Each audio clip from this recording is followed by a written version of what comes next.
나누시겠습니다.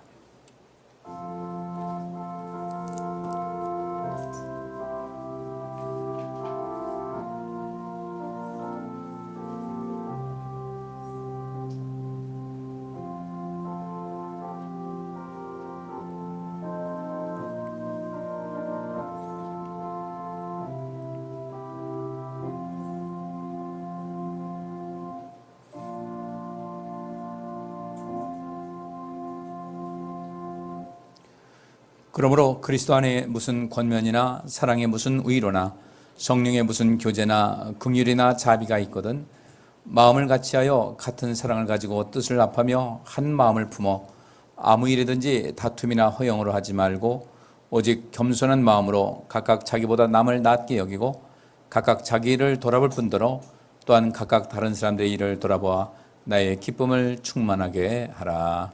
아멘.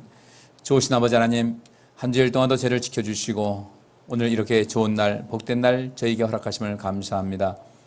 오늘 예배하면서 우리 하나님께 더 가까이 다가서고 우리의 믿음이 자라고 우리 하나님께서 베푸신 능력으로 더더 충만히 얻고 돌아갈 수 있기를 원합니다. 이 세상의 빛과 소금 역할을 감당해야 될 저희들, 이 시간 하나님 말씀을 통해서 또 하나님께 예배하는 모든 순서 속에서 하나님과의 만남, 소통이 이루어지고 그 세상을 이길 수 있고 세상을 온전케 하는 새 힘을 얻게 하여 주옵소서. 주 앞에 나오기를 원하나 몸이 약해서 또 병들어서 나오지 못하는 분들에게 아버지 하나님 병들에게 치료를 베풀어 주시고 또 약한 성도들에게 강함을 더하여 주옵소서. 믿음의 강함도 더하여 주옵소서. 삶의 여러 가지 어려움 있을 때 우리 하나님께서 우리를 지켜주시고 우리를 돌봐주실 것을 믿고 주님 의지하며 꼭 이기게 하여 주옵소서. 어려운 가운데 있는 온 세상을 주님 치료하여 주시옵소서. 오늘도 예배를 돕는 모든 성도님들 손길을 기억하여 주옵시며 우리 모두가 마음을 합하여 우리 육신의 눈에 보이지 않지만 여전히 이곳에 임재하셔서 우리를 살펴보시고 우리의 예배를 통해서 영광 받으시는 하나님 앞에 온전한 예배로 하나님을 기쁘시게 하는 시간이 되게 하여 주옵소서. 예배의 시종을 지켜 부탁합니다. 하나님 영광 받아 주옵소서. 예수 그리스도 이름으로 기도하옵나이다. 하나님 말씀 마태복음 6장 11절입니다. 우리 같이 봉독하겠습니다. 오늘날 우리에게 일용할 양식을 주옵시고. 아멘. 주기도 도문에서 계속해서 이제 이 말씀을 공부를 하고 있는데 오늘 이 시간은 하나님께 예배하는 시간이기도 하지만 또 우리 하나님의 말씀을 배우는 교육의 시간입니다. 우리가 이 말씀의 의미를 무엇인지 알아야 되고요. 이 본문 오늘 11절 이 말씀 역시 다른 그 주기도문에서 나오는 그런 모든 몇몇 문장과 같이 이것도 명령문으로 되어 있습니다. 이 명령문이니까 이것을 그대로 해석한다면 하나님 오늘날 우리에게 일용할 양식을 주십시오라는 그런 이야기인데 근데 여기서 문법상 약간 문제가 있다고 그랬어요. 일용할 양식을 주십시오라 할 때 이 주신다는 것이 과거형으로 되어 있어요. 그러니까 이 명령문인데 이 동사가 과거형으로 되어 있으면 해석이 안 됩니다. 이럴 때는 어떻게 해석해야 될 것인가? 그 헬라어 문법에서는 어떻게 되는가? 이 주체가 오늘날 우리에게 우리에게 일용할 양식을 주옵소서 하고 명령문으로 되어 있는데 실상은 이 말하는 사람이 우리 말하는 대상은 하나님이잖아요. 말하는 사람이 그 모든 것을 내가 그것을 감당하겠습니다라는 어떤 역설적인 그 반대 방향에서의 내용으로 해석을 해야 된다. 따라서 이 얘기는 어떤 것이냐면 하나님 오늘날 우리 모두에게 일용할 양식을 주옵소서. 그 우리에게 필요한 것을 다 주셨는데 이제 우리 주변에 우리 모두가 살펴서 하나님께서는 이 땅에 복을 주셔서 많은 열매를 얻게 하시고 곡식을 얻게 하셔서 우리 사람들을 풍족하게 하셨는데 그 가운데서 이 인간의 뜻이 잘못돼서 공평하지 못한 것이 있습니다. 어떤 사람은 지나치게 배부르고 많이 쌓아놓고 있으면서 남에게 베풀 줄 몰라서 이 상황에서 배고픈 사람이 있는데 하나님께서 우리 이 세상에 많은 사람들에게 일용할 양식을 주시려고 모든 바탕을 만들어 놓으신 것 같이 이제 우리가 하나님을 대신해서 어려운 사람들에게 가난한 사람들에게 부족한 사람들에게 나눠주고 그들을 채워주겠습니다라는 이런 말로 바꿔서 해석을 하셔야 돼요. 따라서 오늘 저는 여러분에게 이 말씀의 의미가 무엇인가 하나님께서 이 일용할 양식을 우리에게 어떻게 주셨고 우리는 그것을 어떻게 배분해서 공평한 세상을 만들 것인가에 대한 이 말씀을 살펴보도록 하겠습니다. 그리고 결론적으로 말씀드리면요. 그 일을 하는 사람들에게는 복이 있지만 그 일을 하지 않는 사람들에게는 저주에 가까운 삶으로 이어질 수밖에 없다. 아니 그거 안 했다고 어떻게 저주가 됩니까? 성경은 분명히 저주로 돼 있어요. 그 이야기는 하나님께서 우리에게 필요한 것이 이 땅에 다 주셨잖아요. 공기도 주셨고 이 땅에서 얻는 것이 굉장히 많잖아요. 그죠? 어떻게 이 세상 모든 사람들 80억 가까이 이 세상 사람들이 살고 있는데 그 80억 가까운 사람들 거의 매일 먹고 있잖아요. 하루 3끼를요. 물론 배고파서 못 먹는 사람도 있지만 일반적인 경우에 그렇게 먹고 살고 있습니다. 그러면 일일 80억 명분의 그 분량이 하루면 240억 끼가 있어야 되는데 그래서 1년 내내 먹어도 남을 만큼 하나님께서 이 땅에 채워주시더라는 겁니다. 그러면 우리는 그렇게 하나님께 받았습니다. 그 받은 것을 어떻게 하고 살아야 될 것인가? 이것도 우리는 하루 3끼 먹지만은 그 3끼 먹지 못하는 사람이 있는가를 좀 살펴봐야 되고요. 똑같이 하루 3끼 먹지만은 나는 진수성찬에서 먹었는데 어떤 사람들은 그 아주 하찮은 반찬 가지고 겨우 먹어서 영양의 실조가 상태에 있는 이런 사람들에게 내게 있는 것을 나눠줘서 그들도 좀 더 질적인 면에서도 배불리게 하는 것은 어떻게 될 것인가에 관심을 가지셔야 돼요. 오늘 이 말씀을 해석하는 2가지 방침입니다. 오늘날 우리에게 일용할 양식이라는 걸 했는데 이 오늘이라는 것은 지금을 말합니다. 지금 오늘이에요. 배고픈 사람에게 100일만 참으세요. 먹을 것이 올 것입니다. 그렇게 하면 안 돼요. 우리 매일매일 하루 3끼를 먹듯이 지금 우리 생존을 위해서 꼭 필요한 떡 한 덩이가 필요하다는 거예요. 바로 그것을 얘기합니다. 오늘날, 지금, 현재, 오늘 내가 목숨을 부지하고 생존을 위한 꼭 필요한 떡 한 덩이를 주옵소서. 먹지 못하면 기운 빠져서요. 일을 할 수가 없어요. 하루 3끼를 왜 먹어야 될 것인가? 하루를 힘있게 살고 삶의 질을 온전케 하기 위해서 하루 3끼를 먹어야 되는데 이것이 부족한 사람들이 있었잖아요. 우리 과거 저 어렸을 때 참 가난했습니다. 저만 가난한 것이 아니라 그때는 참 가난했어요. 가난한 것이 아무런 부끄러움이 아니었어요. 학교에 다닐 때 제가 초등학교 다닐 때 3교시 끝나면은 그 트럭이 옵니다. 급식 트럭이 오는데 옥수수빵을 만들어줬어요. 그게 성분이 어땠는지 모르겠어요. 거기도 다 분명히 사카린 넣고 해가지고 거기 재료가 아주 부실한 것이었을 거예요. 그거면 기대차입니다. 근데 제가 다닐 때 초등학교 다닐 때 한 반에 90명씩 들어가 있었어요. 18명씩 5부단 해가지고요. 콩나물 실렸습니다. 근데 빵이 오는 게 한 30개밖에 안 와요. 그 쟁탈전이 벌어지는데 그래서 거기서 흔히 이런 말이 있었어요. 어떤 애가 빵 먹으러 나갑니다. 선생님, 쟤네 집 부자예요. 쟤네 집 부자인데 나갔어요. 쟤 주지 마세요. 그러는 거예요. 선생님들도 참 골치 아팠을 것 같아요. 그런 시절이 있었어요. 밥 끓여서 죽서 먹던 때가 있었습니다. 저 어렸을 때 죽 많이 먹었습니다. 점심 때 특별히. 밥 한 그릇밖에 없으면 그 밥을 죽을 끓이면요. 세 식구는 그래도 그 당시에 그 먹을 때는 배를 불릴 수가 있었어요. 그렇게 살던 때가 있었습니다. 지금은 먹을 것이 하도 풍성하다 보니까 그전 같은 생각이 없지만은 그러나 그런 날이 우리에게 일용할 양식이 필요할 때가 언제 어떻게 다가올지는 아무도 장담을 못해요. 여러분들 동일본 해에서 큰 지진이 났죠. 2010년도에. 그때 그 사람들 상당수가 몇 년 동안 공동 어떤 체육관 같은 데서요. 개인의 텐트 하나 주고서 여기서 살아온 사람들이 많았습니다. 나중에 또 집을 또 간단하게 조립식까지 만들어가지고 거기 살아라. 굉장히 고생했어요. 정부에서 지원해주는 물 마시고 정부에서 주는 그 쌀 가지고 밥해 먹으면서 반찬이 오죽했겠습니까? 그들은 그런 날이 절대 오지 않을 거라고 생각을 했었어요. 우리 이 세상 살아가는 가운데도요. 하나님께서 이 세상에 어떤 어려움을 주신다면 대책이 없는 거예요. 우리나라에 만약에 농사가 잘 된다 할 때 어떻게 이 메뚜기 떼가 와가지고 창고에다 몇 억 마리의 메뚜기가 우리나라를 훑고 지나갔다. 그 애는 농사에서 얻을 것이 하나도 없습니다. 여러분들 사과나무에서 잘 익어가고 있는데 잎을 다 갉아먹었다고 생각하죠. 그때 그 사과는 끝난 겁니다. 아무것도 얻을 수가 없는 거예요.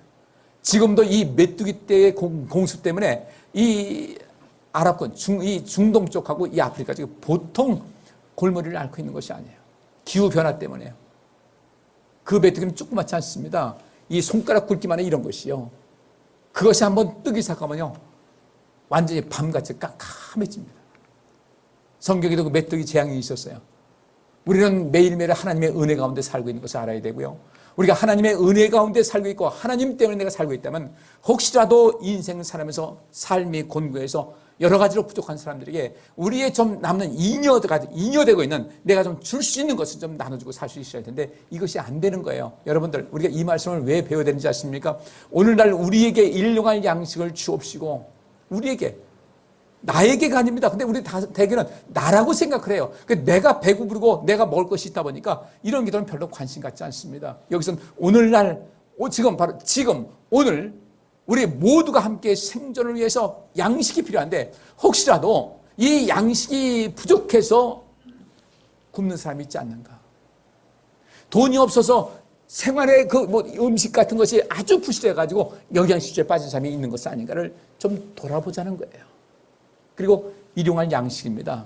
매일매일 필요한 양식인데 예수님께서 사단에게 시험 받으시면서 3가지 시험 받았어요. 우리 시험이라고 생각하니까 전 여러분에게 제가 철학기도 때 말씀을 잠깐 살폈는데 예수님께서 광야에 그 성령에 이끌려서 광야로 가셔서 시험 받으실 때 거기 그런 말씀이 있어요. 그 굉장히 간단한 내용인데 우리가 놓치고 있는 것이 많아요. 예수님께서 광야에서 시험 받으실 때 들짐승과 함께 하시며 천사가 수종 들었다고 그랬어요. 들짐승과 함께 했다는 것은 주변에 사람이 있다는 거예요, 없다는 거예요? 네? 여러분들 사람 많이 모인 것은 들짐승 왔다 갔다 하지 않습니다. 사람이 없었던 거예요. 예수님께서 시험 받으실 때는요, 조용히 계셨습니다. 여러분들, 저는 여러분들의 시험, 어떤 경우도 시험 안 들었으면 좋겠어요. 저는 제 후배 목사님들한테 그런 얘기를 늘 합니다. 목회하다 보면 속상할 때 많고 억울할 때 많고 할 말 많은데 하면 자꾸 더 문제가 될 때 많다. 어떤 때는 피를 토할 만큼 속상한 일이 있어도 목사님들은 절대로 시험 들면 안 된다. 별별 억울한 일을 다 당하고 가슴 통탄한 일이 있다 할지라도 절대로 목사님 시험 들면 안 된다. 엄마가 고르면 아이 먹일 젖이 안 나오는 거예요. 절대로 시험 들지 말라. 바꿔 말하면요, 우리 성도님들도 절대로 시험 들지 말아야 돼요. 갈 길 먼데요, 시험 들어보세요. 심각해요. 그리고 여러분들의 마음이 혼란스러울 때는요, 제가 목회하면서 경험 보니까 그러더라고요. 시험 들은 사람이 있어요. 삶의 위기에 빠진 사람이 있어요. 이 사람은 시험 들으면요, 우선 자기만 생각해요. 화가 잔뜩 나 있어요. 이 사람에게 약은 다른 것이 없더라고요. 시간이 필요하고 침묵이 필요해요. 가서 위로한다고 그 말, 아유, 그렇지, 그럴 수밖에 없겠다, 이런 얘기 하잖아요. 자기가 잘난 줄 알고. 여러분, 태풍이 지나가는 자리요, 태풍이 여러분들 육지에 오면서 약해지는 이유가 뭔지 아십니까? 바다로 계속 다니니까요, 바다에서 수증기를 계속해서 공급받으면서 태풍의 강도가 강해지는데 점점 육지에 가까우면서부터 이 수증기가 유입이 안 되잖아요. 땅이니까. 그러면서 태풍이 약해지는 거예요. 우리가 시험 들잖아요. 옆에서 누가 부추기는 사람이 있습니다. 계속해서 수증기를 공급합니다. 자기가 잘난 줄 알아요. 더 회오리 바람이 엄청납니다. 이럴 땐 여러분들 그냥 기도하겠습니다. 힘내세요. 이하고 더 이상 말하지 마세요. 더 이상 그 사람 도와준다고 아유 그렇지 불난집에 부채질하지 마세요. 또 그 사람들에게 바른 소리 해주잖아요. 바른 소리 해준다고 들을 것 같아요? 내 마음도 몰라준다고 더 난리칩니다. 그냥 혼자 내버려 두게 해야 돼요. 그리고 여러분들 첫째로 여러분 자신 시험 들 일 만들지 마시고요. 시험 들었을 때는 알아서 예수님같이 광야에 가셔서 들짐승까지 갈 수 있는 광야는 우리가 아직 없으니까 정 안 되면요, 강아지 한 마리 끌고 가가지고요, 그래서 강아지한테 내가 이렇게 속상하단다 그러면 그러면 그냥 여러분 해석하세요. 나 잘 알고 알았어. 내 마음 이해한다고 알았어. 그러면서 잘 이기셔야지.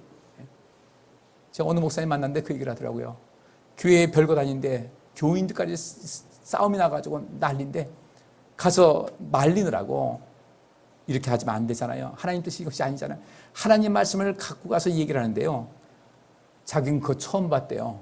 목사님 시끄러워 그러면서 귀를 막고서 소리를 지르는데요, 충격받아가지고, 심지어 충격받아가지고요, 지금 어려움 닦고 지금 이 마음이 진정이 안 돼요 그러더라고요. 절대 시험 들지 마세요. 그리고 여러분들, 우리 인생 살아가면서 여러분은 여러분의 인생의 리더잖아요. 이 나라를 인도하는 그 정치 리더는, 근데 이게 참 문제가 되는 거예요. 이 정치, 국회의원은 누가 세운 거예요? 국민들이 뽑아준 거잖아요. 근데 이 국회의원들, 이 사람들이 국회의원 들어가게 되면 이 사람은 그 권력이 자기 건 줄 알고 세상 무서운 줄 몰라. 아무 데나 가서 참 갑질이요. 경찰한테 가서도 갑질, 검찰한테도 갑질. 그러다가 이제 그 갑질이 조금씩 누그러질 때는 언제예요? 다음 선거 때가 되면 그때는 아주 바짝 엎드려져 똥강아지가 돼버려요. 그것도 하면 또 갑질을 해요. 그래서 그 사이에 얼마나 많은 이권이 개입되는지는요, 저는 잘 알아요. 목회다 보니까 별 사람도 알잖아요. 국회의원 보좌관도 만나고요. 국회의원 했던 사람도 만나고요. 청와대에 있던 사람도 만나고 하면요. 청와대에 있던 어떤 비서관이 그 얘기를 하더라고요. 이거 좀 너무한 거 아닙니까? 이게 돈 이렇게 쓰는 거 문제 아닙니까? 했더니 이 사람들 신경 안 써요. 이 사람뿐 아니라 역대 모든 대통령이 다 그랬어요. 절대 신경 안 씁니다. 자기 있을 때 치적하기 위해서 돈 빚 잔뜩 끌어와가지고 일 벌려놓고서 자기 끝나면 땡이라는 거예요. 그 누가 다 짐져야 돼요. 그거. 누가 책임져야 되는 거예요? 다음 대통령, 다음 정권이요? 아니에요. 그 다음 정권은 그 빚 어느 주머니에서 끌어올 것 같아요? 국민들한테 세금을 가지고 거기서 끌어내는 거예요. 그래서 우리는 이 권력 있는 사람들이 국민들 무서운 줄 알아야 돼요. 당신들 그랬다간 아주 국물도 없다는 것을 보여줘야 돼요. 거기 절대로 말려들어가지 말아야 돼요. 아닌 건 아닌 거여야 돼요. 이것이 하나님의 의예요. 근데 그 사람도 어떻게 합니까? 어떤 기회를 주려고 당근을 가지고 옵니다. 당근 가지고. 여러분들 세상에 공짜 있어요, 없어요? 있어요, 없어요? 아직 안 겪어보셨나? 나는 얼굴이 이렇게 좀 순해 보이잖아요. 전 착해 보인다는 말이 많이 들어요. 근데 별로 그 좋은 얘기가 아니에요. 근데 청년 때 버스만 타면, 옛날에 그런 거 있었어요. 버스 타면 어떤 사람 와가지고, 자, 저희가 이번에 이 신상품이 나온 것이 있는데 이것을 처음에 홍보하는 입장에서 여러분에게 나눠드리려고 합니다. 여기서 이 당첨, 번호표를 드릴 테니까 여기 나오면 이게 그냥 드리겠습니다. 이게 10,000원, 그 당시에 10,000원짜리인데 1,000원에 드리겠습니다. 근데 왜 나는 맨날 뽑히냐 이거예요. 이상하게 나면, 그러면, 야, 나는 저 복이 많은 사람이 아니에요. 제가 그들에게 뭘로 보이는 거예요? 봉같이 보이는 거예요. 내가 그래서 봉이 아닌 걸 보여줬죠. 안 나가요. 그럼 나중에 가서 뭐라는지 아세요? 혹시 몇 번 아니에요? 지가 어떻게 알아? 나이가 준 걸 아니까. 몇 번 아니에요? 맞다고. 이거 왜? 아니, 됐습니다. 세상의 리더도 잘 만나야 되는데, 여러분들, 여러분 인생의 리더는 누구예요? 네? 여러분 인생의 리더는 누구예요? 여러분이잖아요. 여러분이 여러분 인생의 리더잖아요. 그래서 성령의 열매 중에서 절제 열매가 왜 그런지 아십니까? 절제 열매가 뭐예요? 감정을 스스로 자기 자신의 감정을 컨트롤할 수 있는 그런 이 열매가 절제 열매예요. 감정 잘 관리하라는 거예요. 여러분들 내가 세상 살아보니까 저도 그렇고요. 감정 한번 휘몰아치면요. 이성이 절대 못 이겨요. 절대 못 이겨요. 감정 한번 상하면 이성 절대 못 이겨요. 그래서 그러는 겁니다. 내가 죽어. 내가 내 뇌 흙이 들어가도 저 사람이 용서 못한다. 감정에 완전히 사로잡힌 사람인데 그러다 보면 그 인생은 망가지는 거예요. 화를 가라앉히세요. 사도 바울이 왜 분을 내어도 해 넘어가기까지 처리하라고 그런 건지 왜 그런지 아세요? 그래야 우리 인생이 바로 가는 거예요. 감정이 계속 밤을 넘겨갔잖아요. 여러분 감정 상하게 되면 인생 망가집니다. 그래서 성령의 열매가 뭐예요? 그게 절제의 열매예요. 자기 감정을 잘 관리해서 이성적인 인생을 살아가라고 하시는 말씀이에요. 전 여러분에게 이 말씀을 드리는 겁니다. 여러분 이성적으로 살아가야 돼요. 내 남에게 주는 거 그렇습니다. 내 것 다 아까워요. 내 것 다 아까워요. 내가 많이 쌓이면 기분 좋아요. 그런데 내가 여기 있는 말씀대로 우리에게 일용할 양식을 주옵시고 여기서 일용할 양식, 오늘날 필요한 양식을 이제 내게도 주옵시고 이제 우리가 나눠주겠습니다 할 때 여기서 양식이라는 것은 반드시 밥만이 아니라는 거예요. 예수님께서 시험 당하실 때 그랬잖아요.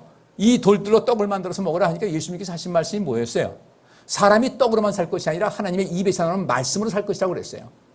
우리의 육신은 한계가 있습니다. 100년 살기 어려워요. 100년 살기 어려워요. 근데 다 어떻게 살아요? 100년 살기 어려운데 몇 년 살 것 같이 살아요? 1000년 살 것 같이 살아요. 준비 전혀 안 하고 살아요. 그러니까 이제는 우리가 앞으로 일상 제한 유한한 인생을 살다가 마지막에 하나님 나라에 들어갔을 때 그때 하나님께서 우리를 어떻게 평가하실까? 나는 그때 어떤 대우를 받을까? 난 천국 갈 줄 알고 갔는데 내게 주어진 건 지옥문만 열렸더라. 누가 알겠어요? 우리가 감당해야 되는 거예요. 여러분들 구하지 많은 것을 구하지 않습니까? 하나님 이거 다 도와주세요. 이렇게 해주세요. 저것도 주세요. 이야기하는데 적어도 여기도 말씀대로 누군가에게 나만이 아니라 누군가의 삶 속에 내 도움이 필요한 사람들을 모른 척했다고 할 때는요, 여러분들이 하나님께 어떤 것을 구해야 돼요? 그건 전부 다 하나님께서 거부하십니다. 응답받지 못하는 거예요. 우리가 이 말씀을 왜 배우는지 아세요? 내 인생 행복하기 위해서. 여러분의 인생은 여러분이 리더예요. 여러분 인생의 리더인데 여러분이 진정 여러분을 행복한 길로 인도하기 위해서는 여기 있는 말씀대로 하나님 우리에게 일용할 양식을 주옵소서. 그리고 여러분들 받았잖아요. 그러면 이제부터는 우리 주변에 나의 손길이 필요한 사람이 어디 있는가를 돌아보시면서 그들에게 뭔가 베푸셔야 돼요. 그래서 어떻게 할 수 있는가? 하나님 말씀이 그렇게 되고 있으니까 우리 속에 사람이 떡으로만 살 것이 아니라 하나님 말씀 가지고 살아야 된다. 이 말씀이 내 믿음을 키우는 거예요. 내 영을 살찌우는 거예요. 내 마음을 정화시키는 거예요. 그렇게 내 영을 살찌고 내 마음을 정화시키면서 내가 이제부터 누군가를 돕는 것은 하나님의 뜻이구나. 하나님께서 내게 너 나 대신 일했으면 하면 좋겠다. 그러면 내가 너에게 모든 거 더 채워주겠다 말씀하셨는데 그 음성을 들어야 되는데 하나님 말씀을 안 듣잖아요. 배우지 않잖아요. 그 말씀이 아주 귓등으로도 안 들리는 거예요. 내 인생 망가지는 거죠. 여러분 주변을 살펴보면서 누군가 나의 도움의 손길이 필요한 사람들에게 작은아마 손길 베풀면요, 여러분 통장은요 꽉꽉 찹니다. 그런데 내 통장 채우기 위해서 계속 쌓는 거 좋아가지고 그러니까 내 통장 살면서 내가 배불리 먹고 열심히 삽니다. 근데 남을 도와주지 않잖아요. 그렇게 될 때 어떻게 될 것인가? 따라하세요. 내 통장이 크게 하세요. 내 통장이 통장된다. 텅텅 빈 통장 되는 거예요. 일용할 양식 두 가지입니다. 하나님 우리가 매일매일 먹는 육의 양식이고요. 두 번째 양식은요, 여러분들 하나님 말씀입니다. 그 말씀으로 우리 인격을 온전하게 해서 우리 영과 우리 정신세계를 온전하게 해야 되고, 여러분 육신의 양식 먹으면서 육신을 건강케 해야 되는데 이것을 하나님께서 우리에게 채워주셨잖아요. 예수님께서 다 하셨잖아요. 그리고 영원한 생명도 주셨잖아요. 이제부터는 이 일을 우리가 해야 될 것이다 라는 겁니다. 자, 그 뒤에 하나님 말씀 몇 군데 한번 살펴보겠습니다. 하나님은 우리에게 어떻게 필요한 것을 채워주시는가? 시편 104편 10절부터 15절까지 우리 1층과 3층에 있는 분들 그 인쇄한 것 그거 보시면 되겠습니다. 그가 골짜기에서 샘물이 솟아나와 산 사이로 흐르게 하셔서 들짐승에게 물을 주시니 들나귀가 갈증을 풀며 공중의 새들이 물가에 보금자리를 만들고 나뭇가지에서 노래하는구나. 그가 산에 비를 내리심으로 땅에 열매가 가득하다. 그는 가축을 위해 풀이 자라게 하시고 사람이 먹을 채소가 자라게 하시며 땅에서 곡식이 나게 하시고 사람의 마음을 기쁘게 하는 포도주와 사람의 얼굴에 윤기가 흐르게 하는 기름과 사람에게 힘을 주는 식물을 주셨다. 야, 이것만 봐도요 그림이 그려져. 야, 우리 하나님께서 이렇게 모든 것을 주시는 것이에요. 우리나라 사과밭이 얼마나 되겠어요? 1년 내내 우리 국민들 잘 먹고요. 그것도 남아가지고 저장했다가 나중에 겨울에도 먹고 여름에도 먹어요. 다음에 사과 나올 때까지 먹어요. 하나님께서 이렇게 많은 것을 주셨어요. 그러면 이런 하나님의 은혜를 받았으니까 이제부터 우리가 인생을 하나님의 의를 이루면서 공평한 세상을 만들어야 되잖아요. 그죠? 우리 주변에. 근데 이 공평한 세상을 만드는 것이 참 힘이 드는 거예요. 일용할 양식은 우리 육신의 양식이 필요합니다. 육신의 양식이요. 그 다음에 우리 마음에도 일용할 양식이 필요한 거예요. 그죠? 아침에 일어났을 때 힘이 있어야 돼요. 용기가 있어야 돼요. 기쁨이 있어야 되고 즐거움이 있어야 돼요. 희망을 가질 수 있어야 되는 거예요. 우리는 이것을 일용할 양식을 하나님께로부터 부음받으시고 그 다음에 주변 사람들에게 그런 희망을 줄 수 있어야 돼요. 인생 살다 보면 남들이 겪지 않는 그 아주 극소수만 겪는 어떤 아픔을 겪는 사람들이 있어요. 그들 마음을 어떻게 알겠습니까? 근데 우리는 살펴야 돼요. 여러분께서 함께 사람들끼리 모여가지고 이야기한다고 할 때 내가 어떤 이야기를 하는데 혹시라도 여기서 내가 하는 말이 그냥 평범한 그냥 보통 때는 괜찮은데 이 한 얘기가 혹시 여기 있는 사람들에게 마음의 아픔으로 다가올 수 있다고 생각하면요 절제할 수 있어야 돼요. 이게 삶의 기술인 거예요. 돌아봐야 돼요. 돌아봐야 돼요. 가진 사람들끼리는 얼마든지 할 수 있는 이야기입니다. 근데 없는 사람들에게는요 아주 어려운 거예요. 이럴 때는 여러분께서 모든 생활을 절제하셔야 돼요. 자랑을 하더라도 주 안에서 자랑을 하고, 내가 자랑할 때 그 자랑이 나에게도 상대방에게도 하나님께 유익되셔야 되는데, 내 자랑하다 보니까 누군가 마음에 아픔을 줬어요. 어떤 사람은 식탁이 빈궁합니다. 식탁에 먹을 것이 없어요. 김치가 쉬었어요. 신김치 못 먹어요. 반찬이지만 반찬이 아닌 거예요. 어떤 사람은 육선이 가득한 식탁을 차립니다. 자기가 그렇게 먹으니까 모든 사람들이 다 그렇게 먹고 살 것 같지만 그렇지 않다는 거예요. 혹시라도 여러분들 우리 주변에, 적어도 우리 공동체 안에서 누구라도 좀 부족한 것이 있나 좀 살펴서 좀 채워주실 필요가 있는 겁니다. 내가 어디 가서 몇만 원짜리 먹었어. 먹을 수 있어요. 어쩌다 먹을 수 있어요. 그런데 그것을 지나치게 자랑을 했어요. 그것 때문에 마음 상하는 사람이 없도록 신경 쓰셔야 돼요. 내가 넓은 집 사면 좋습니다. 그렇지만 그렇지 못한 사람들도 있잖아요. 그죠? 저희 작은 형님이 어저께 저한테 왔어요. 오랜만에 얼굴도 좀 보겠다고. 또 이전 선생님 누님도 보고 싶다고 해가지고 밥 사준다고 그래서 내가 얼른 오라고 그랬죠. 밥 사준다니까. 얼른 오라고 그랬어요. 그죠? 이거 어떻게 돼야 되니까, 좋은 거 먹을 테니까 뭐 좀 아무튼 골라놓으라 가지고 내가 일부러 비싼 데 갔지. 왜? 나도 그래서 하면서 그 장로님이, 우리 형님이 그 목사님, 그 교회 목사님 걱정을 하더라고요. 우리 목사님, 그 목사님 저하고 동갑이거든요. 그래서 내가 그래서 툭툭 치면서 그랬어요. 나도 목사야. 동생보다 더 신경 좀 써. 동생보다 뭐 좀 사주고. 근데 동생보다도 나도 힘들 때 있어. 씩 웃더라고요. 모르겠어요, 어떻게 할지. 근데 우리 형이 몸이 약해요. 약해서 제가 뭔가 신경 쓸 때는 좀 신경을 많이 쓰기도 하거든요. 그러니까 그런 모습을 이렇게 보면서 제가 그래도 목사님한테 이렇게 신경 쓰는 모습이 참 보기 좋다. 우리 형님은 아마 우리 성도님들 다 알아서 하겠지. 그래, 다 그렇게 생각하겠죠. 그래서 같이 이렇게 이런저런 이야기를 나누면서 그래, 참 좋다. 식구들끼리 참 먹으니까 오랜만에 모여가지고 남매들끼리 모여서 참 좋은 시간 가졌다 이렇게 생각이 드는데, 그런 얘기를 하더라고요. 요새 우리 교회 그 사찰이 바뀌었다고 그래요. 사찰이. 그 사찰을 보시는 분이 그 교회 몇십 년 다니는 분인데, 작년에 그 부인 되는 분이 돌아가셨고, 이분이 약간 어떤 뇌졸중이 와가지고 다리가 불편한데 도저히 안 되겠다 해서 이제 그 사찰을 바꿨대요. 그래서 누가 왔냐? 교인 중에서 뽑았냐? 누가 딴 데 왔냐 했더니 그 옆에 제가 청년 때 다니던 그 교회가 도화감리교회라고 있었어요. 그 교회에 있는 분이 이제 왔다는 거예요. 그래서 어떻게 조건이 더 좋았나 보지? 그러니까 아니 뭐 조건은 별거 아닌데, 거기서는 그 사찰 집사님에게 그 조그만 빌라 하나를 이렇게 그 세를 얻어가지고 제공을 했고, 여기 오니까 교회 안에 그 방이 3개 있는 공간이 있는데 거기를 해줬다는 거예요. 근데 제일 좋아하는 것이 누구냐 했더니 그 아들들이 둘인데 그 아들들이 그렇게 좋아하더라는 거죠. 이제까지 내 방 같이 없었고 두 형제 같이 있었는데 여기니까 너무 좋다고. 그래서 생각을 했어요. 우리 형님이 거의 선임에 가까워가지고 절대 그 사찰 집사님한테 그 시집살이 좀 시키지 말라고 그래요. 종같이 부리고 또 애들이 좋아서 왔는데 아빠 이제 그만해 나가자 이렇게 하지 말라고. 흔히 교회에서 그렇게 종부리듯 해요. 우리 인생 그러면 안 돼요. 다 같은 형제인데. 이렇게 좋은 것 주신 하나님, 우리 사람의 얼굴에 윤기가 흐르게 하는 기름과 사람에게 힘을 주셨는데, 그럼 이것 가지고 우리가 어떻게 해야 되겠어요? 주께서 하신 말씀입니다. 오늘 본문에 있는 말씀하고 일치되는 말씀이에요. 잠언 22장 9절 말씀 보니까 남에게 주는 것을 아까워하지 않고 가난한 사람과 음식을 나눠 먹는 자는 복을 받을 것이다.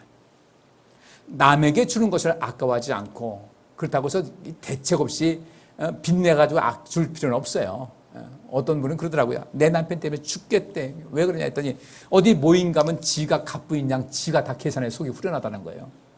그 부인은 죽겠는 거예요. 그 카드 결제하면 그 다음에 차라리 뻔한데 제발 그러지 말라고 해도 안 된다는 거예요. 그런 신랑은 좀 말려야 돼요. 태양빛 다 가지고 갖다 널어놓으세요. 좀 말려가지고. 이래야 돼. 근데 남에게 주는 것을 아까워하지 않고 가난한 사람과 음식을 나눠 먹는 자는 복을 받을 것이다. 이거예요. 여러분들 어렵지 않아요.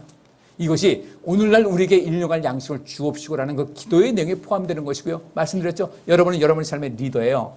여러분이 정말로 복되기 원한다면 성경 말씀대로 사세요. 주변에 있는 사람들 살피세요. 그렇게 인생을 살면요, 그렇게 인생을 살면 여러분이 여러분 리더이기 때문에 하나님께서는 여러분 삶 속에 엄청난 복을 허락해 주실 줄 믿습니다. 근데 이게 안 되는 거예요. 이게 안 되니까 이 땅에서 통장에 쌓이는 것은 기분 좋아가지고 야 좋다 좋다, 부동산도 늘어나고 돈 쌓이고, 내 통장이 이게 복음이다. 문제가 되는 거예요, 여러분들. 그러니까 오늘 일용할 양식을 주옵시고 할 때 그 양식을 항상 먹는 양식만 보고 인생 살다 보니까 이 사람들은 주변 사람을 보지 않는 거예요. 그 양식이라는 것은 하나님 말씀도 포함되잖아요. 하나님께서 너희 가진 것을 가지고 뭘 하라고 하는가 말씀을 봐야 되는데 그 말씀 보지 않고 자기 배만 채우다 보니까 이 땅의 통장은 꽉 찼는데 천국 가니까 통장됐더라 이거예요. 우리 지금은 잠시 잠깐 살지만요, 천국은 영원토록 사는 거예요. 우리 성도님들, 우리에게 일용할 양식을 주옵시고 하나님께 기도하는 것은 다른 말로 말하면 이제 내가 나눠주는 그 권세를 너한테 주겠다. 나눠줘라. 내가 복 줄 테니까 네가 해라. 바로 그 얘기거든요. 여기 있는 대로 남에게 주는 것을 아까워하지 않고 가난한 사람과 음식을 나눠 먹는 자는 복을 받을 것이다. 잠언 11장 말씀 보니까 남을 위해 아낌없이 돈을 써도 더욱 부유해지는 자가 있고 지나치게 아껴도 여전히 가난한 자가 있다. 선한 일에 아낌없이 돈을 쓰는 사람은 부유해질 것이며 남에게 은혜를 베푸는 사람은 자기도 도움을 받을 것이다. 곡식을 내지 않고 비축해두는 자는 백성들의 저주를 받을 것이지만 곡식을 기꺼이 파는 사람에게 복이 있을 것이다. 어떻게 살겠습니까? 부유해지겠습니까? 여러분들 어떻게 하겠어요? 부유해지는 삶을 살고 싶으세요? 도움받으며 살고 싶으세요? 저주가 아닌 복을 받고 살고 싶으세요? 좀 이제 열구 사시길 바랍니다. 열구 사세요. 그러면 여러분 주변에 사람들 많이 올라섭니다. 때때로 돈 여유가 생기고 때때로 생각지 않은 돈 생기면요, 사람들에게만 인심 쓰지 마시고요, 하나님께도 좀 내놓으세요.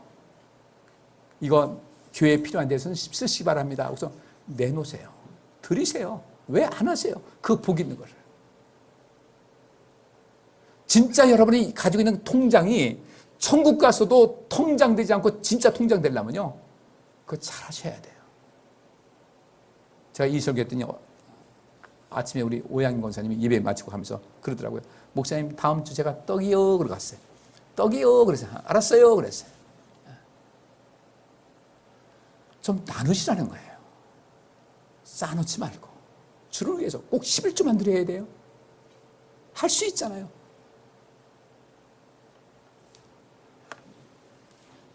11조 얘기 또 나오네. 긴장하지 마세요. 11조 얘기하면 또 돈 얘기한다고 긴장하지 마세요. 복되기 복음이요. 말라기서 3장 18절부터 12절 보니까 사람이 하나님의 것을 도둑질할 수 있느냐? 그러나 너희는 나의 것을 도둑질하고서도 우리가 어떻게 주의 것을 도둑질하였습니까? 하고 말한다. 너희는 나에게 돌아올 11조와 예물을 도둑질하였다. 너희 온 나라가 나의 것을 도둑질하였으므로 너희가 저주를 받았다. 너희 온 나라가 뭐라고 쫓아갔어요? 앞에 가는 놈은 도둑놈, 뒤에 가는 사람은 신경. 그랬잖아요. 생각 안 나요? 우스갯소리를 그렇게 했어요. 너희 온 나라가 나의 것을 도둑질하였으므로 너희가 저주를 받았다는 거예요. 이 11조라는 것이, 11조 예물 드리는 것이 이게 저주를 피할 수 있고 복을 받을 수 있는 그런 길이에요. 이것 가지고 여러분 스트레스 받지 마셔야 돼요. 그렇다고 하나님께서 우리 몽땅 가져가지 않으세요. 하나님께서는요, 우리에게 그보다 더한 것을 채워주시는 거예요. 이게 왜 도둑인가? 10절 말씀 보니까 너희는 온전한 11조를 성전에 바쳐 내 집에 양식이 있게 하라. 그러면 내가 하늘문을 열어서 싸울 곳이 없도록 너희에게 복을 쏟아붓나 붓지 않아 나를 시험해봐라. 11조 드리는 목적은요, 성전에 바쳐서 내 집에 양식이 있게 하라는 겁니다. 양식이요. 오늘날 우리에게 필요한 일용할 양식을 주옵시고, 근데 하나님께서 말씀하시는 거예요. 내 집에도 양식이 필요하다는 거예요. 너희에게 양식이 필요하듯이 내 집에도 양식이 필요한데 내 집에 있는 이 양식은 바로 너희를 위한 것이라는 거예요. 구약시대 잘 아시잖아요. 레위 사람들에게는, 또 제사장들에게는요, 이 제사장은 레위 지파의 사람이니까 레위 지파 사람에게는 하나님께서 땅을 분배할 때 땅을 주지 않으셨어요. 다른 지파 사람들 이 신앙 관리에 몰입할 수 있도록 땅을 주지 않으셨어요. 그리고 다른 모든 지파 사람들은요, 전부 다 하나님께 예물 드리고 11조 드려서 그 레위 지파 사람들이 온전히 하나님의 일에만 몰입할 수 있도록 하나님께서 체제를 바꿔놓으신 거예요. 그런데 세월이 지나면서 이 사람들이 하나님의 은혜를 잊어버리고요, 하나님께 11조 드리지 않고 예물 드리지 않아요.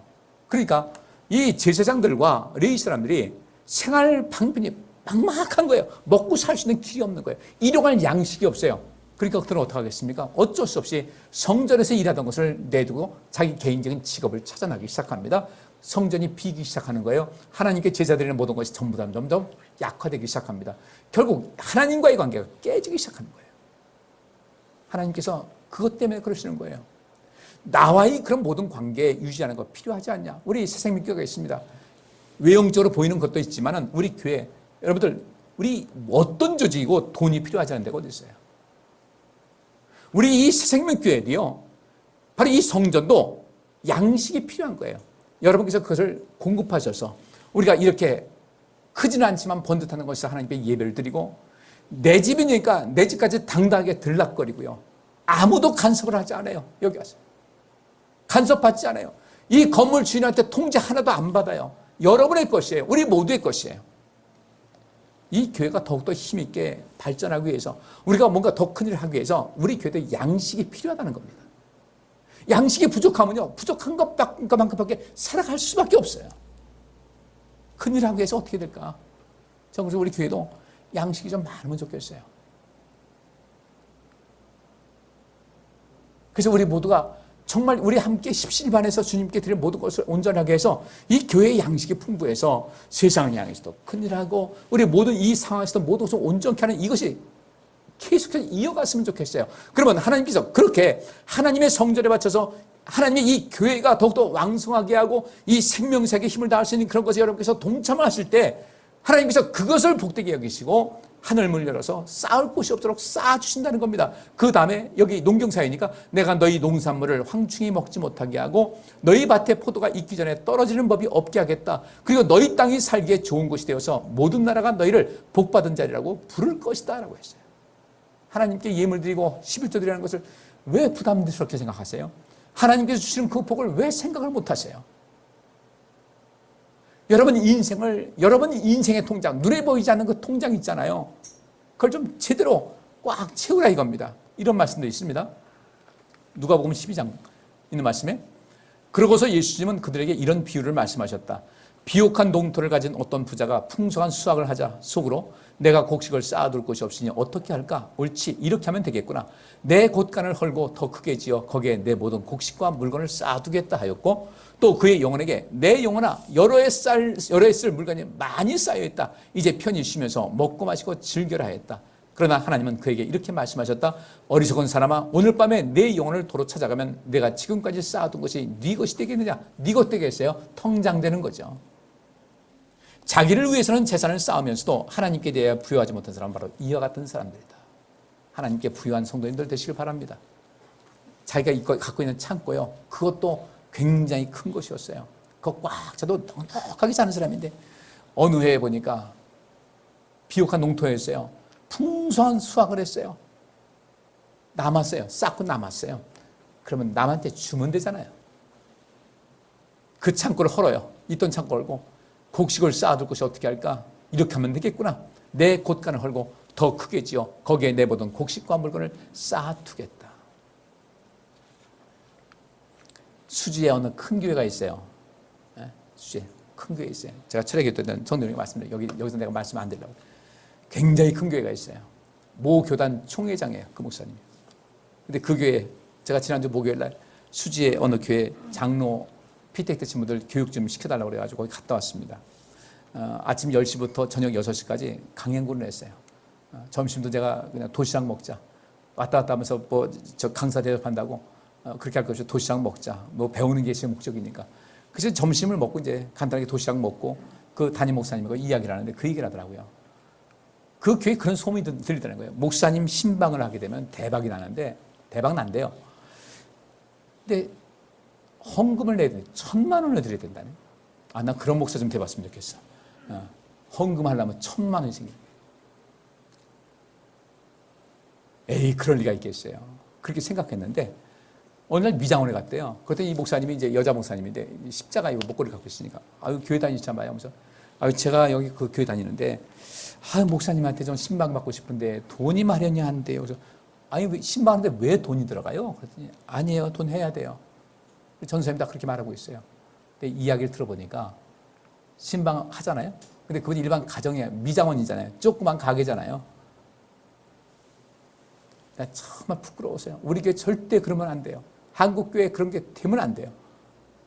그래서 신방 받으면 그 미장원을 목사님이 교회에다가 광고를 해 준다는 겁니다. 클릭하라고요. 그러면요 매출이 쫙 오른다네. 1,000만 원 드릴 가치가 있을 만큼 1,000만 원 헌금 드려. 여러분 이 교회입니까? 이게 교회예요? 참 심각하다 싶어요. 이게 성경에서 일용할 양식을 우리에게 주옵시고라는 이 말씀하고 맞는 거예요. 제가 만약에 그런 짓을 한다 그러면요 조용히 저한테 메시지 좀 넣으세요. 목사님 여기까지인가 봅니다. 이제 그만하시죠. 그리고 그 뒤에 이것도 하나 더 써요. 더 험한 꼴 보지 마시고. 이렇게. 참 답답한 거예요. 그 돈 뭐 하려고? 그 돈 뭐 하려고? 신방 받아 1,000만 원 받아 뭐 하려고? 성도인데 그 1,000만 원이 얼마나 큰 돈인데. 여러분들 남는 거 있으세요? 쓰세요. 돈은 쓰라고 있는 거예요. 근데 우리에겐 그 믿음이 없어요. 앞으로 이렇게 어떻게 하면 나중에 내가 돈 떨어지면 어떡하지? 돈 떨어질 생각하지 마세요. 여러분께서 주의 말씀대로 살면요. 여러분 인생은 그 통장은 절대로 마르지 않을 것을 믿으시길 바랍니다. 사람 자기를 위해서는 재산을 쌓으면서도 하나님께 대해 부여하지 못한 사람, 하나님께 부여하지 못한 사람은 어떤 사람입니까? 남에게 베풀 줄 모르고 나눌 줄 모르는 사람들이에요. 가난한 사람 보고도 모른 척하고 내가 자랑하느라고 누군가 이 말했을 때 누군가 상처받을 것을 전혀 생각하지 않고 그저 말해서 마음에 상처 주는 사람이에요. 그를 이뤄가는 양식, 그 삶 속에 희망을 주고 용기를 줘야 될 텐데 나는 언제 저렇게 인생을 살까? 마음 아픈 사람들 생각하셔야죠. 이제 우리 정말 주님같이 사시기를 주의 이름으로 축복합니다. 말 한마디 지나가다가 하더라도 사람이니까 실수할 때가 있어요. 그러나 이걸 줄여야 돼요. 줄여야 돼요. 참 많게 해야 돼요. 제가 장로교육 가는데 참 굉장히 조심스럽더라고요. 그래서 제가 교환을 만들고 그래서 성경적인 그런 뒷받침을 다 했는데도 불구하고 갔다 오는데 마음이 무거워요. 괜히 장로님은 장로님대로 서운하지 않을까, 목사님도 목사님대로 서운하지 않을까 싶으니까 객관적으로 하는데 참 쉽지가 않아요. 우리 성도님들 하나님 말씀을 제대로 인식하셔서 제대로 된 신앙인 되시고 제대로 여러분 자신을 하나님께로 온전하게 인도해서 정말 복받는 인생을 살아갈 수 있기를 주의 이름으로 축복합니다. 여기 있는 말씀은 얼마나 좋아요. 이 사람이요. 내 국간을 헐고 더 크게 지어 거기에 내 보던 곡식과 물건을 쌓아두겠다. 그러면서 내 영혼아 여러 해 쓸 걸 물건이 많이 쌓여있다. 이제 편히 쉬면서 먹고 마시고 즐겨라 그랬는데 하나님이 이렇게 말씀하셨다는 거예요. 어리석은 사람아 오늘 밤에 내 영혼을 도로 찾아가면 내가 지금까지 쌓아둔 것이 네 것이 되겠느냐. 굉장히 심각하게 들으셔야 돼요. 주께서 여러분에게 가만을 주시면은 하나님 나라를 위해서 교회를 위해서 주님 앞에 드리세요. 11조만 드린다고 그거 아니에요. 그 이상 여러분들 하세요. 이 세상에 기부하는 사람들 많이 있지 않습니까? 그분들은 왜 기부하겠어요? 그러니까 그 마스크 기부한 분이요. 그러더라고요. 기부한 분이. 이번에 50만 장을 기부했대요. 그때 우리 받아올 때 50만 장. 50만 장에 이제 한 100원씩만 칩시다. 얼마예요? 5천만 장. 자기 계속 하겠다는 거예요, 이제. 계속 하겠다. 그들은 왜 그걸 안 되겠어요? 왜 그렇게 하겠어요? 내다 놓으면 돈인데, 그 예로 찍어내면 그냥 계속 나오는 것인데, 그걸 왜 그렇게 하겠어요? 하고 나니까 뿌듯한 거예요. 그 인생의 기쁨을 맛보셔야 됩니다. 그 행복감은요, 돈으로도 못 사는 거예요. 그리고 하나님께서 이어서 주시는 복이 엄청나게 많은 거예요. 오늘날 우리에게 일용할 양식을 주옵시고 우리는 이미 양식은 채워졌어요. 이제부터는 우리가 양식이 필요한 사람들, 마음의 양식이 필요한 사람들, 육신의 양식이 필요한 사람들, 위로라는 양식이 필요한 사람들, 용기라는 양식이 필요한 사람들, 희망이라는 양식이 필요한 사람들, 함께 있어야 되는 사람이, 함께 있어줄 사람이 없을 때 함께 있어야 되는 이 양식이 필요한 사람들에게 끊임없이 다가서야 돼요. 하나님께서 우리에게 그 사명을 주신 거예요. 몇 사람끼리만이 아니라 함께 있는 거예요. 일용할 양식, 아까 있는 말씀 보니까 하나님께서 비를 내리셔 계곡에 물이 흐르게 하셨고 들나귀들도 먹고 마시고 초원이 자라고 우리 사람들 먹어서 기름지게 할 그 많은 양식을 주셨고 포도주를 주셨고 얼마나 감사해요. 이 많은 것을 받았으면서도 불구하고 그 다음에 나가는 것은 딱 문 닫아버리고 매일 주님께 달라달라니 그것이 채워지겠습니까? 새 것으로 바꾸시기를 주의 이름으로 축원합니다. 오늘부터 가서 이제 냉장고 비우세요. 잔뜩 해가지고 뭐 교회에서 떡 갖고 가고 요만큼 또 갖다 해놓고 여기저기 박아놓고 오세요. 열다가 그냥 발등 지켜가지고 아이고 하다. 고기도요 좀 냉동실에 넣은 것이 오래되면 나로 잡수세요. 그건 맛 하나도 없어요. 좀 있으면요 맛 없어요. 나중에 냄새나요. 그러니까 비워가지고요 나누세요. 집에 뭐 있어요? 나 뭐 주려고? 아이고 감사합니다. 그리고 이렇게 얘기를 해주세요. 나 때문에 복 받은 줄 알아요. 내가 받아서 먹어주니까. 이스라엘 백성들이 거지들이 그런다고 합니다. 도와주면요 축복한다는 거예요. 축복도 하면서 내가 있어서 복 받는 겁니다. 나한테 고마워하세요. 주고받는 거 참 소중해요. 나누시기를 주의 이름으로 축복합니다. 오늘날 우리에게 일용할 양식을 주옵시고 이 얘기를 우리는 하나님께 오늘날 우리에게 일용할 양식을 주옵소서 하고 말씀드리지만 주님께서 우리에게 이것을 말씀하십니다. 누군가 너에게 하는 그 음성을 들을 수 있어야 된다라고 주께서 말씀하시는데 잘 들으시고 나눠서 복된 삶을 누리시기를 주께서 여기 모인 모든 성도들과 그의 가정과 그와 관련된 모든 일에 복을 주시고 지켜주시며 따뜻하게 대해주시고 은혜를 베푸시며